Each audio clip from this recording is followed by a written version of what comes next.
प्रारंभिक शिक्षा पूर्णता प्रमाण पत्र परीक्षा सत्र 2021-22 विषय गणित और कक्षा 8 का ये मॉडल पेपर है जो कि डाइट द्वारा जारी किया गया है। टोटल समय रहेगा यहाँ पर 2.5 घंटे का और पूर्णांक है 80 अंकों का। यहाँ पर टोटल जो प्रत्येक विषय के 5-5 मॉडल पेपर है वो जारी किए गए हैं।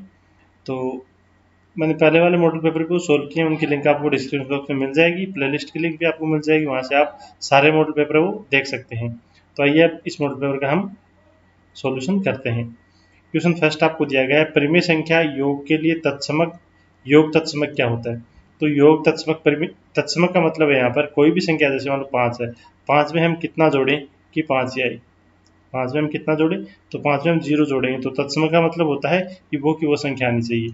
तो यहाँ पर योग के लिए तत्समक क्या हो गया, 0 हो गया। अगर आपको गुणन के लिए तत्समक पूछे तो 5 को हम किससे गुणा करेंगे, 5 आई, तो 5 को हम 1 से गुणा करें, तो गुणन के लिए तत्समक 1 होता है और योग के लिए तत्समक क्या होता है, 0 होता है। अगला है दो संख्याओं का योग 95 है। यदि एक संख्या 87 तो दूसरी संख्या क्या होगी, तो ये आप आसानी से बता सकते हो। एक 95 है, दोनों का योग 95, उसमें से एक 87 है तो दूसरी कितनी आएगी, 8 आएगी। अगला परिमेय संख्या किसके लिए शास्त्रीय गुणधर्म का पालन नहीं करती, तो परिमेय संख्याएं जो होती हैं भाग के लिए शास्त्रीय गुणधर्म का पालन नहीं करती। इसका नेक्स्ट क्वेश्चन है, किसी बहुभुज के किन्हीं दो शीर्ष आसन शीर्षों को छोड़कर जोड़ने से प्राप्त रेखा जो आती है उसको हम क्या कहते हैं। तो इसका आंसर हम देखते हैं, इसका आंसर क्या होता है, विकेंड कहते हैं। इसको क्या कहते हैं, विकेंड कहते हैं। देखिए कोई भी बहुभुज है, जैसे 4 भुजाओं का बहुभुज है, इसके आसन शीर्ष को नहीं जोड़ना, आसन शीर्ष मतलब पास पास वाले शीर्षों को हमें नहीं जोड़ना है, तो पहले से जुड़े हुए, तो विपरीत शीर्षों को हम जोड़ेंगे तो ये क्या होता है, विकेंड होता है। एक पासे को फेंका जाता है तो अभाज्य संख्या प्राप्त होने वाले परिणाम बताओ। तो पासे पर कितनी संख्याएं होती हैं, 6 संख्याएं होती हैं, 4, 5 और 6। तो यहाँ पर अभाज्य संख्या कौन सी होगी, 2 हो गई, 3 हो गई और 5 हो गई। 3 अभाज्य संख्या है, तो कितनी अभाज्य संख्या है यहाँ पर, 3। वैसे एक जो होता है, एक को ना भाज्य माना जाता है और ना ही अभाज्य माना जाता है। तो सबसे छोटी अभाज्य संख्या कौन सी होगी, 2 हो गई, और सबसे छोटी भाज्य संख्या क्या होती है, 4 होती है। तो यहाँ पर अभाज्य संख्या कितनी होगी, 3। 1 से 9 तक के मध्य कितने अभाज्य संख्या हैं, तो देखिए 1 से 9 तक 1, 2, 3, 4, 5, 6, 7, 8 और 9। यहाँ तक कितनी अभाज्य संख्या है, 2 हो गई, 3 है, 5 है और 7 है। यहाँ पर 4 अभाज्य संख्याएं होंगी, तो ऑप्शन डी इसका राइट आंसर हो जाएगा। अगला, निम्न से कौन सी संख्या पूर्ण घन है। पूर्ण घन यहाँ पर क्या है, 1000 है, क्योंकि 10 का घन होता है। 10 का घन कितना होता है, 1000 है। 1000 क्या हो गया, पूर्ण घन।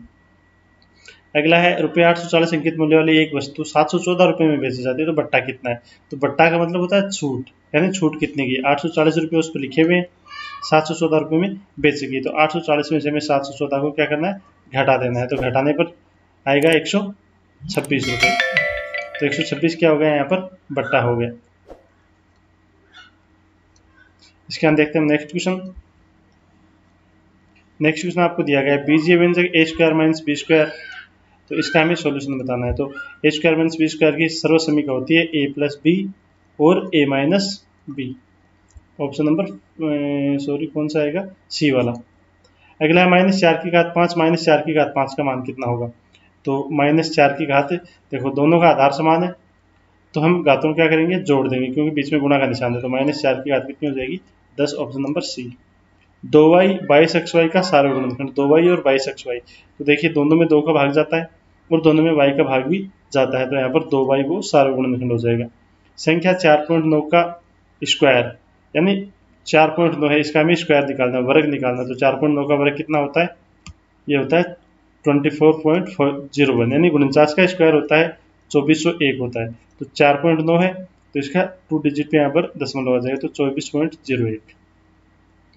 अगला, कोई बिंदु जिसका x निर्देशांक 0 है और y निर्देशांक 0 है, तो बिंदु किस अक्ष पर स्थित होगा, यानी x वाला मान है वो क्या है, 0 है। तो देखिए जो हम ग्राफ बनाते हैं उसमें x वाली लाइन जो है, ये x का निर्देशांक 0 है, तो ये इस लाइन पे तो 0 रहेगा, और y का निर्देशांक 0 है, तो जो y अक्ष होती है इस पर x का मान 0 होता है, और x अक्ष होती है इस पर y का मान 0 होता है। तो यहाँ पर x का मान हमें 0 दिया गया, यानी ये बिंदु इस लाइन पे नहीं आएगा, ये बिंदु इस लाइन पे आएगा, यानी x अक्ष पर, तो आएगा x अक्ष पर ए वाला ऑप्शन। अगला है, बिंदु 4, 5 में x निर्देशांक होगा, तो पहला मान होता है वो x का मान होता है, दूसरा बात y का मान होता है। इसको भुज बोलते हैं, इसको कोटि बोलते हैं। तो x का निर्देशांक क्या हो गया, यहाँ पर 4 हो गया। अगला है, कोई संख्या 5 से विभाज्य है तो उसका इकाई अंक क्या होगा। तो 5 से विभाजित होने के लिए इकाई अंक क्या चाहिए हमें, 0 या 5 होना चाहिए। Option number B. Next question देखते हैं।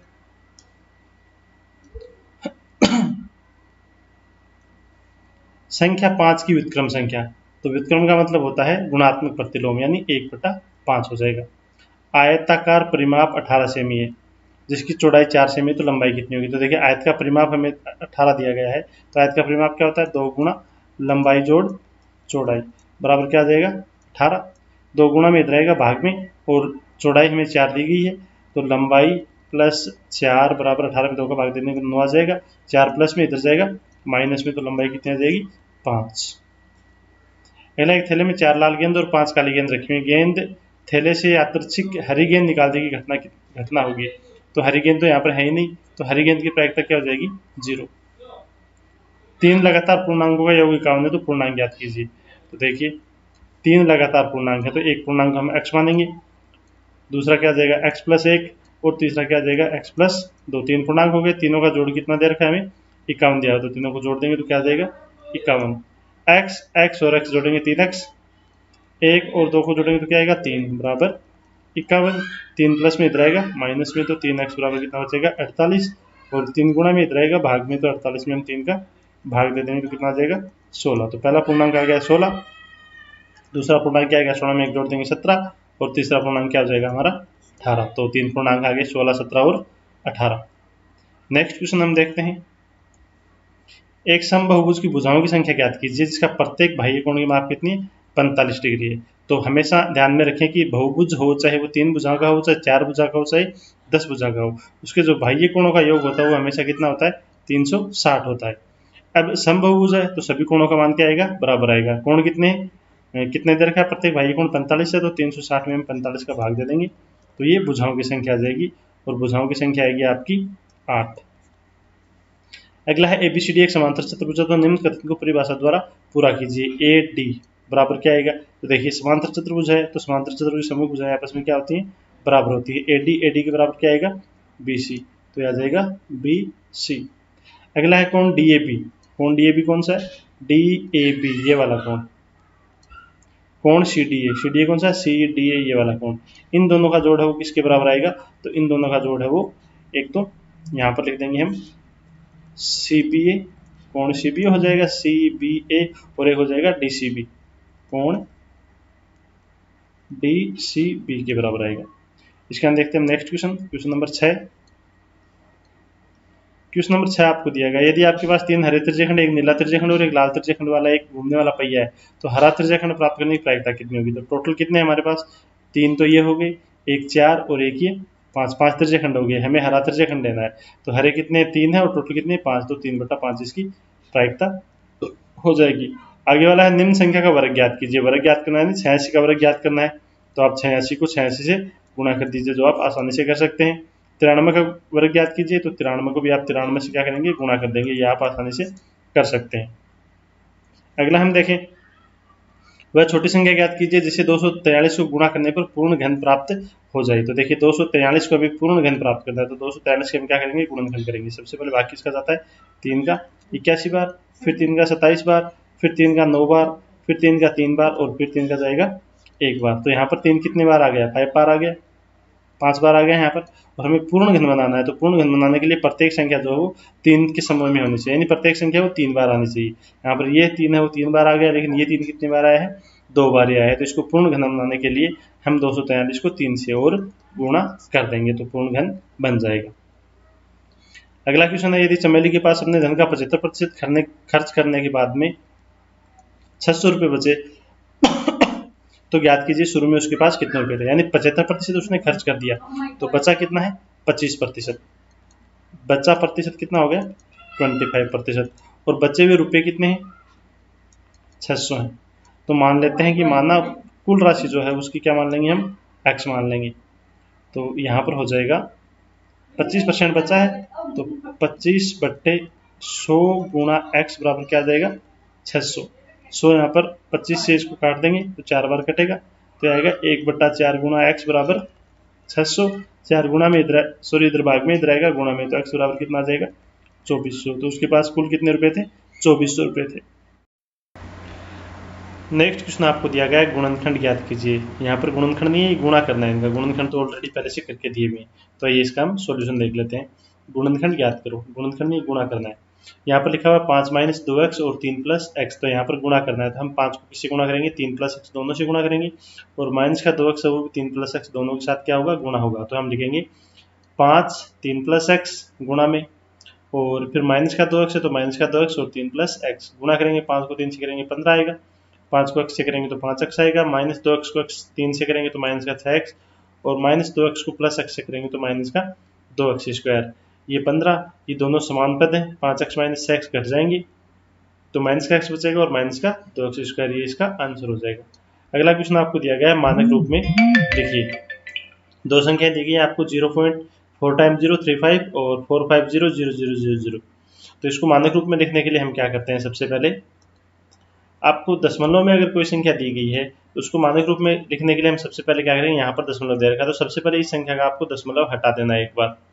तो दशमलव हटाने के लिए पहले हम देखेंगे कितने अक्षर पे दशमलव है, 1 2 3 4 5 और 6 अक्षर पे। तो हम भाग में क्या ले आएंगे, 10 की घात 6, क्योंकि दशमलव जब हम हटाते हैं तो बट्टा में आती है संख्या, और 10 दशमलव लगाया जाता है तो संख्या वो गुणा में आती है, 10 की घात वो गुणा में आ जाएगी। तो ये कितना हो गया, 35 बट्टा 10 की घात 6। अब हमें मानक रूप में क्या होता है कि संख्या के एक अक्षर के आगे यहाँ पर दशमलव लगाया जाता है, तो जब हम दशमलव लगाते हैं तो हम गुणा करते हैं, कितने अक्षर पे हमने दशमलव लगाया, 1 पे, तो 10 की घात 1 से क्या कर देंगे हम, गुणा कर देंगे, बट्टा में क्या है 10 की घात 6। अब यहाँ पर देखिए ये दोनों संख्याएं जो हैं यहाँ पर दोनों का आधार समान है, घातें अलग अलग हैं, और भाग में है तो घातों को हम क्या करेंगे, घटा देंगे, तो 10 की घात 1 माइनस 6 आ जाएगा, और 1 माइनस 6 क्या होता है, 10 की घात माइनस 5, तो ये इसका मानक रूप हो जाएगा। दूसरी संख्या आपको दे रखी है 405, 4 टाइम यहाँ पर 0 है, तो यहाँ पर आपको कोई दशमलव नहीं दिया गया तो आप इसको सीधा कर सकते हो, ये 405 है और 4 टाइम 0 है तो इसको हम 10 की घात क्या लिख देंगे, 4 लिख देंगे। अब मानक रूप में अभी आपको बताया कि संख्या के पहले अक्षर के बाद में यहाँ पर दशमलव लगाया जाता है, तो यह आ जाएगा 4.05, 2 डिजिट में हमने दशमलव लगाया तो 10 की पावर कितनी आ जाएगी, 2 आ जाएगी, और ये कितनी है, 10 की पावर 4 है, तो 4.05, और ये दोनों सब आधार दोनों का समान है तो घातें आपस में क्या हो जाएंगी, जुड़ जाएंगी, तो 10 की घात कितनी आ जाएगी, 6 आ जाएगी। इसके अंदर देखते हैं हम क्वेश्चन नंबर 12। क्वेश्चन नंबर 12 आपको दिया गया है निम्न बिंदु कौन से चतुर्थांश में होंगे। यहाँ पर दो बिंदु दे रखे हैं आपको, 2 1 और -1 और 3। तो देखिए चतुर्थांश में जब हम बात करें तो चतुर्थांश हम ऐसे बनाते हैं, ये पहला चतुर्थांश है, ये सेकंड है, ये थर्ड है, और ये क्या है, चौथा है। तो इसमें देखें तो ये एक्स एक्स वाली लाइन होती है, इसका इस साइड में मान क्या होता है, प्लस में होता है, पीछे की साइड में मान किस में होता है, माइनस में होता है। ये वाई एक्स वाली लाइन है तो इसका ऊपर की साइड में प्लस में मान आएगा, नीचे की साइड में क्या आएगा, माइनस में मान आएगा। तो हमारे पास बिंदु है 2 और 1, तो एक्स का मान 2 प्लस में यहाँ पर आएगा, वाई का मान 1 है ये भी प्लस में, तो ये यहाँ पर आएगा, तो 2 और 1 ये बिंदु यहाँ पर हो जाएगा, यानी ये जो बिंदु है ये प्रथम चतुर्थांश में स्थित है। दूसरा बिंदु है -1 और 3, तो यहाँ पर देखें तो सेम वही लाइन है, ये वाई एक्स हो गया, ये क्या हो गया, एक्स एक्स हो गया, इधर एक्स का मान प्लस में, इधर एक्स का मान माइनस में, ऊपर की साइड में वाई का मान प्लस में, नीचे की साइड में वाई का मान माइनस में। तो पहला एक्स का मान -1 दिया गया तो ये यहाँ पर आएगा, वाई का मान -3 दिया गया ये यहाँ पर आएगा, तो ये दोनों यहाँ पर आ जाएंगे, तो ये मान हो जाएगा। तो ये कौन से चतुर्थांश में स्थित है, तृतीय चतुर्थांश में, तो इसका आंसर क्या हो जाएगा, तृतीय चतुर्थांश। क्वेश्चन नंबर 13 आपको दिया गया है यहाँ पर, यदि 24x 3 का गुणज है, जहां x एक अंक है तो x का मान क्या होगा। तो देखिए 24x, यहाँ पर ये x की जगह एक अंक आएगा, तो देखिए 24x 3 का गुणज है, तो हम लिखेंगे 24x 3 का गुणज। अब 3 के गुणज के बारे में आपको पता है कि कोई भी संख्या है उसके अंकों को हम जोड़ते हैं, अगर उस जोड़ में 3 का भाग जाता है तो उस संख्या में भी क्या जाएगा, 3 का भाग जाएगा। तो यहाँ पर 2 और 4 को हम जोड़ते हैं तो कितना आएगा, 6, फिर x हमें जोड़ना है तो 6 प्लस x, तो 24x जब 3 का गुणज है तो 6 प्लस x भी किसका गुणज जाएगा, 3 का गुणज जाएगा। अब 3 का गुणज आने के लिए x की जगह हम क्या रखें, 0 रखें तो इसका मान 6 आता है, 3 रखें तो मान कितना आ जाएगा, 9 आ जाएगा। तो यहाँ पर x का मान 0 भी हो सकता है, 3 भी हो सकता है, 6 भी हो सकता है और 9 भी हो सकता है, तो x के 4 मान आ जाएंगे यहाँ पर। इसके अंदर देखते हैं क्वेश्चन नंबर 14। क्वेश्चन नंबर 14 आपको यहाँ पर दिया गया है, 6/13 को -7/16 के व्युत्क्रम से गुणा कीजिए। तो देखिए 6/13 को -7/16 के व्युत्क्रम से हम गुणा करते हैं, तो व्युत्क्रम का मतलब क्या होता है, गुणात्मक प्रतिलोम, यानी किसी भी संख्या का व्युत्क्रम का मतलब क्या होता है, उसका गुणात्मक प्रतिलोम। तो ये 6/13 है, इसको माइनस के 7/16 के व्युत्क्रम से हमें गुणा करना है, तो गुणा का निशान लगा दिया, 6/13। अब -7/16 का व्युत्क्रम क्या हो जाएगा, माइनस का 16/7, गुणा कर देंगे, 6 को -16 से करेंगे तो माइनस का 96, और 13 को 7 से मल्टीप्लाई करेंगे तो 91, तो माइनस का 96/91 इसका आंसर हो जाएगा। इसके बाद देखते हैं क्वेश्चन नंबर 15। क्वेश्चन नंबर 15 आपको यहाँ पर दिया गया है, एक निर्माता कंपनी कि विभिन्न वर्गों में की गई बिक्री निम्न आलेख द्वारा दर्शाई गई है। वर्ष 2002 में कितनी बिक्री थी, तो 2002 यहाँ पर है और बिक्री कितनी थी यहाँ पर 4, तो इसका आंसर हो जाएगा 4। 2002-2006 की बिक्री में कितना अंतर था, तो 2004 में बिक्री कितनी थी, 6 थी, और 2006 में बिक्री कितनी थी, 12। यहाँ पर ग्राफ है वो पूरा नहीं दिया गया। तो 4 और 2 और 6 में अंतर कितना है, 2 में, तो 2 में कितनी थी, 4 थी, और 6 में कितनी है, 12 है। तो 4 और 12 में अंतर कितने का आ गया, 8 का अंतर आ गया। किस अंतराल में बिक्रियों का अंतर सबसे अधिक है, तो कौन से अंतराल में बिक्रियों का अंतर सबसे अधिक है, तो यहाँ पर देखें हम पहले अंतराल में ये 4 और यहाँ पर कितना है 8, तो यहाँ पर अंतर हो गया। पहले में 2002-2003 में अंतर कितने का आ गया, 4 का आ गया। 3 और 4 में देखें तो 8 और 6 यानी 2 का अंतर है। 4 और 5 में देखें तो 6 और 10 4 का अंतर है, और 5 और 6 में देखें तो 10 और 12 2 का अंतर है। तो कौन से अंतराल में बिक्रियों का अंतर सबसे ज्यादा है, 2002-03 में और 4-5 में, तो इसका आंसर हो जाएगा 2002-03 और 2004-05। इसके बाद देखते हैं क्वेश्चन नंबर 16। क्वेश्चन नंबर 16 दिया गया है, किसी वर्ग की भुजा की लंबाई ज्ञात करो जिसका क्षेत्रफल 441 मीटर स्क्वायर। तो वर्ग का क्षेत्रफल 441 मीटर स्क्वायर है। क्षेत्रफल का सूत्र क्या होता है, भुजा स्क्वायर बराबर 441। अब स्क्वायर है, स्क्वायर को दूसरी साइड में लाएंगे तो 441 का क्या हो जाएगा, वर्गमूल हो जाएगा, और 441 का वर्गमूल निकालेंगे हम तो कितना आएगा, 21 मीटर। तो भुजा कितनी आ गई, 21 मीटर। इसके बाद देखते हैं क्वेश्चन नंबर 17। क्वेश्चन नंबर 17 आपको यहाँ पर दिया गया है, एक समांतर चतुर्भुज का चित्र दे रखा है जिसका नाम है HOPE, और XYZ का मान हमें निकालना है। तो HOP और E, यहाँ पर X यहाँ पर है, Y यहाँ पर और Z यहाँ पर। बाहर की साइड में आपको कोण दिया गया है 70 डिग्री, तो बाहर की साइड में 70 है, तो अंदर वाला कितना आएगा, क्योंकि पूरा कोण 180 डिग्री का होता है, तो ये कितना आ जाएगा 110 डिग्री। तो हम लिखेंगे HOP कितना आ जाएगा 180 माइनस 70, तो कितना आएगा 110 डिग्री। अब ये 110 डिग्री है तो x का मान भी कितना आएगा 110, क्योंकि समांतर चतुर्भुज के सम्मुख कोण आपस में क्या होते हैं, बराबर। तो x बराबर क्या आ गया 110 डिग्री समांतर चतुर्भुज के सम्मुख कोण। अब हम लेते हैं ये त्रिभुज HEP। इस त्रिभुज में 3 कोण है, ये 40 है, ये हमारे पास कितना 110 आ गया था, ये कोण हमें यहाँ पर निकालना है। तो तीनों कोणों का योग होता है 180, तो 110 प्लस 40 प्लस कोण P बराबर 180, तो P बराबर कितना आ जाएगा 180 में से इन दोनों को जोड़ के हम घटा देंगे तो 30 डिग्री। तो ये वाला जो कोण है ये आएगा 30 डिग्री। अब यहाँ पर देखें तो ये दो समांतर भुजाएं हो गई, कौन सी, PE और HO। तो PE और HO में ये कोण और ये वाला कोण, ये है आंतरिक एकांतर अंतः कोण। कौन से कोण है, एकांतर अंतः कोण, ये दोनों आपस में बराबर होते हैं। तो Z बराबर भी कितना आएगा 30 डिग्री समांतर चतुर्भुज के एकांतर कोण। इसी प्रकार HC और OP लाइन भी आपस में समांतर है, तो ये कोण 40 है, तो ये कोण भी कितना आएगा 40 डिग्री। तो y बराबर कितना आ गया 40 डिग्री समांतर चतुर्भुज के एकांतर कोण। तो क्वेश्चन नंबर 17 तक हमने इस वीडियो में कर लिए हैं। आगे वाले जो क्वेश्चन 18 से लेकर लास्ट तक वो आपको मैं अगले वीडियो में बताने वाला हूँ, क्योंकि इस वीडियो में अगर हम करते हैं तो वीडियो थोड़ा सा लंबा हो जाएगा, तो मैं अगली वीडियो में आपको सारे क्वेश्चन वो सोल्व करा दूंगा। धन्यवाद।